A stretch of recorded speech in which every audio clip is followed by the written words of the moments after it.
بلا مسألة زنانه ولي جهنم کې ډېرې دي نو د دې یو څو وجې حدیثونو نه واضحه دي. یوه پیغمبر صلی الله علیه وسلم یو پیر په خطبه کې دا خبره وکړه نو یو زنانه راپاڅېده و یا رسول الله ولي زنانه جهنم کې ډېرې دي؟ پیغمبر صلی الله علیه وسلم ورته یکفرن العشیر. یو وجه دا ذکر کړه چې دوی د خاون احسان نه مني، نو دویمه دا چې دوی خیرې ډېرې کوي. سبحان الله. یعنی دا د ښځو هغه صفت دی چې په اکثرو ښځو کې، ټولو کې نه په اکثرو کې دی. او بیا زموږ د پښتنو د ښځو تپوس مه کوه، دا خیره د هغې په دې ځي پرته. او ځکه بل مې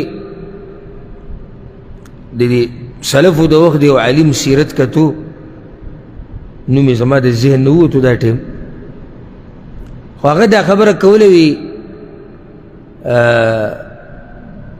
یو خپه د هغه نه وه، دغه عالم چې په سلفو کې تېر شوی دا خپه یو نه وه. نو چا دې تپوس کړی دی چې لکه ستاسو دا یو خپه دا څنګه؟ وایي دا زما مور په وړوکوالي کې ما ته ویلي وي الله یې دا خپه ماته کړه. سورانې مې کوو د هغې د لاسه خپه زما بیا خرابه شو نو هغه رانه پرې کړې. بچو ته خیرې مه کوو.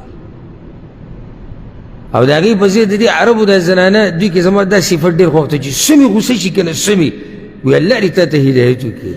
نو زموږ پښتانه څه وایي لکه اوس بار یو ماشوم لګیا عربۍ ورانې کوي.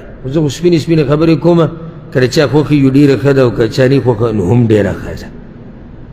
لکه اوس یو عربۍ ماشوم به وي نو ورانې به کوي، د ده به ورته دا وینه خوټ کېږي او د کې ځکه چې زموږ سره خو یو حل دی. زموږ حل څه دی؟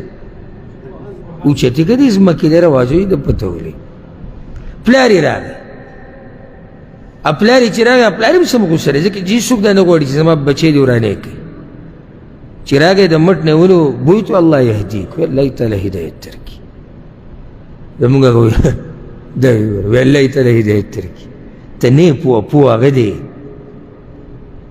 ته نه یې پوه په اصل کې، هغه پوه دی چې الله وله هدایت ورکړو، خبره ختمه شوه.